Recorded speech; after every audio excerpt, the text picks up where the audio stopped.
This is Paul Garcia of ProjectSpurs.com, bringing you a quick update on the San Antonio Spurs' salary cap situation.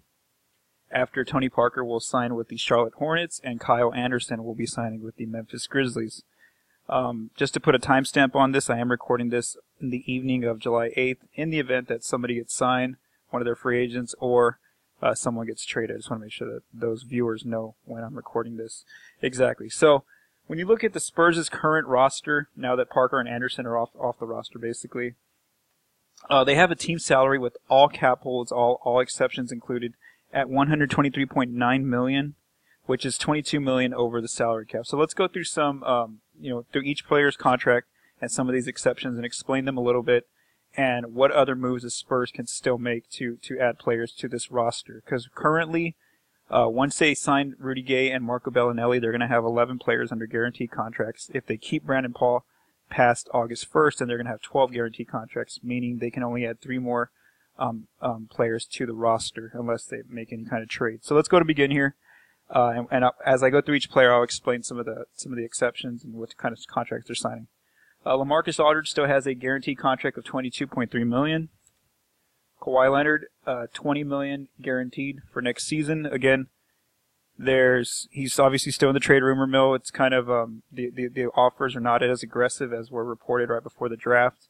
So we still don't know what's going to happen with the Kawhi situation. Maybe he and Pop are going to meet at the Team USA minicamp on July 25th. So for now, Kawhi's still in the roster. Obviously, we know that there's a chance he might still get traded in the future. Pau Gasol is making a guaranteed $16.8 million. Patty Mills, $11.5 million guaranteed. Rudy Gay, the Spurs are using his non-bird rights to sign him, to re-sign him at $10 million. So he hasn't officially signed his contract, so that's why I have his contract here in orange. But once he does, he'll be up at $10 million once we get those actual numbers and once he signs that contract. Danny Green has a guaranteed contract of $10 million. Marco Bellinelli is reportedly going to sign for $12 million for 2 years. So just using even numbers here. $6 million in each season.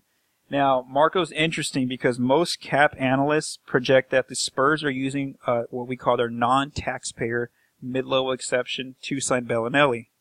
Now, 2 things happen with that. The non-tax MLE is worth $8.6 million. So the Spurs are using, a huge portion of that, $6 million of that, to sign Bellinelli. So what that means is that they still have that $2.6 million left out there to sign a free agent. Now, by using the non-taxpayer mid-level exception, the Spurs are doing what we call a hard cap on themselves. They're going to hard cap their roster sheet.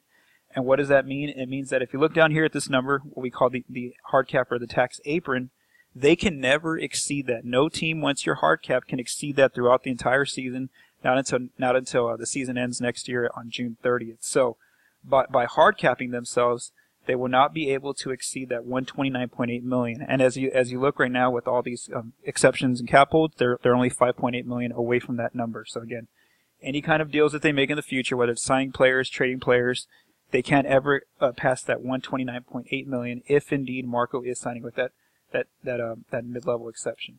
So for now, I have Bellinelli at $6 million. Once he actually signs his contract and we get his numbers, and that may change a little bit, north or south. The Spurs still have access to what we call their biannual exception. Now, this exception is for $3.3 million. You can use it once every 2 years. They have not used it yet, so if they want to get an outside free agent, they can use this exception.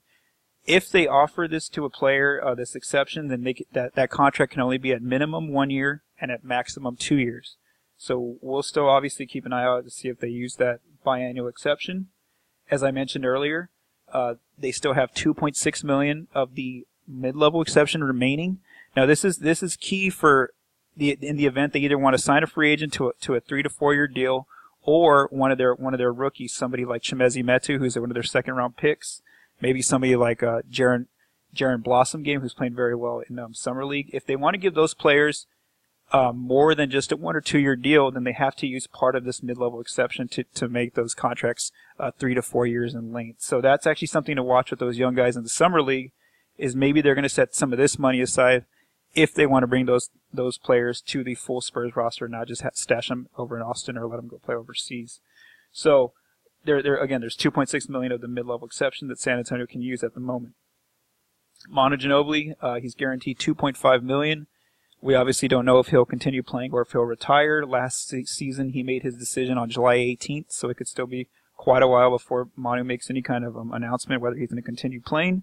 If he continues playing, should I say, he's locked in at $2.5 million for next season. If he decides to retire, that $2.5 million will turn into blue like Tim Duncan's here, and he'll become a retired player. So his salary will still count. Now they can't stretch that salary out for 3 seasons, but until we know what Manu's going to do, I'm just going to leave it like in the event. I'm just going to act like he's coming back for now, just because that's what the numbers say.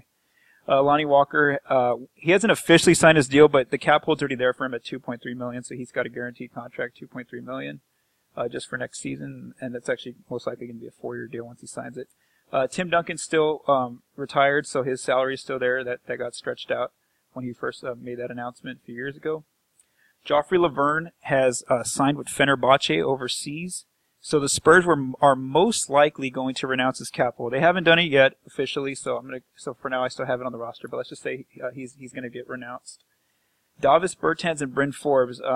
There hasn't been a lot of noise on either player. Bertans had a few teams that had interest in him when free agency first began, but relatively the market's been very quiet for a lot of restricted free agents. So these two guys still have the same option that I mentioned in the last video. They can accept their qualifying offer of $1.6 million. Return to the Spurs next season, and then next summer they can be unrestricted free agents. They may be seeking offer sheets like what Kyle Anderson just did, and maybe they'll find one from a team. And if that happens, they sign that offer sheet. It gets back to the Spurs, and then the Spurs have 48 hours to match it. And obviously we saw that with Kyle. They did not match that offer sheet. Or the last option they have is if the Spurs want to bring either of them back on a long-term deal, they can use their early bird rights to re-sign them up to the mid-level exception number, which is about $8.6 million. So again, right now it looks like it's kind of quiet right now on the market for Forbes and Bertans, but we'll continue to monitor here at Project Spurs on what happens with those two players. One thing to remember, though, that is if a team does give them a huge offer, just remember that they can never, and the Spurs want to match the Spurs, they can never pass that $129.8 million mark. So that's something key to watch with those two players in restricted free agency. Nikola Milutinov, the Spurs' 2015 first-round draft pick, he still has a cap hold of $1.6 million. Now, the Spurs and his team, Olympiacos, can agree that he's going to stay overseas, still on his contract. If they do want to do that, they have to submit a letter in writing to the NBA, and then the NBA will let them remove his cap hold. So far, as I've checked a lot of transaction wires, they have not done that. There's been 2 teams that have done that. Philly and the Mavs have 2 players that are in a similar situation, and they've already said that those players are staying overseas. So those letters have already come in, and those players' cap holds are removed. So until Milutinov, we see any kind of confirmation that he's staying overseas, I have to keep his cap hold there. The Spurs do have reportedly until July 20th to buy out his contract with Olympiacos if they wanted to bring him over. And so for now, his cap hold will stay there until we get some sort of confirmation that he's staying overseas or not. Derek White is on a guaranteed contract for $1.6 million next season. DeJounte Murray guaranteed at $1.5 million. David Lee, even though he retired, his cap hold is still in the Spurs' books. They never announced it to stay over the cap, so they haven't actually done that yet either this offseason. So right now it's still there, but for now just renounce it, just for this purpose of making this video.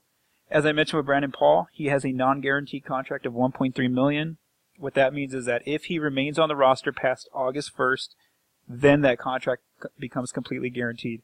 For now, though, until August 1st, the Spurs have the option to release him and to waive him basically, and then they won't get hit with his salary. They can just wipe it off their books. And then the last player, Darren Hilliard, who was on a 2-way contract last season, he has a qualifying offer for $1.3 million. He's kind of like Bertans and Forbes, but just a little bit different, where if he accepts this $1.3 million qualifying offer, his salary will get erased because he's going to be on a 2-way contract next season, making $77,000. If not, he can continue to do what the other 2 players are doing, seeking offer sheets from other teams. And then the Spurs would have that choice again to match it after 48 hours. So for now, his qualifying offer is still there. Drew Eubanks hasn't officially been signed to a training camp roster spot, but so for now, I just kind of have his salary spot empty, just because it's probably going to be a training camp roster spot most likely. So as you can see here, when we take off Lee and Laverne's cap holds, the Spurs have a team salary of $120.5 million. That's assuming they use their biannual exception and the rest of that MLE at $2.6 million. which is again $9.2 million away from the salary cap. So that's something to watch again with their restricted free agents, with Forbes and with Bertans, that if those players get offer sheets, then the Spurs have to make sure they never pass that $129.8 million limit there, that what we call the apron.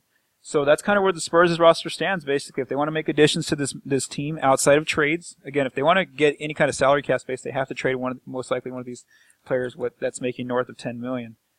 So in order to upgrade this roster right now without trades, again, you have access. They can use the buy no exception to $3.3 million to offer to other free agents. They can offer another free agent $2.6 million.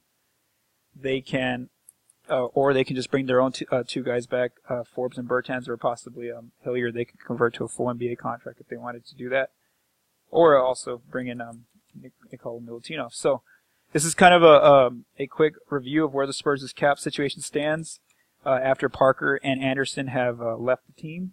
For ProjectSpurs.com, I am Paul Garcia.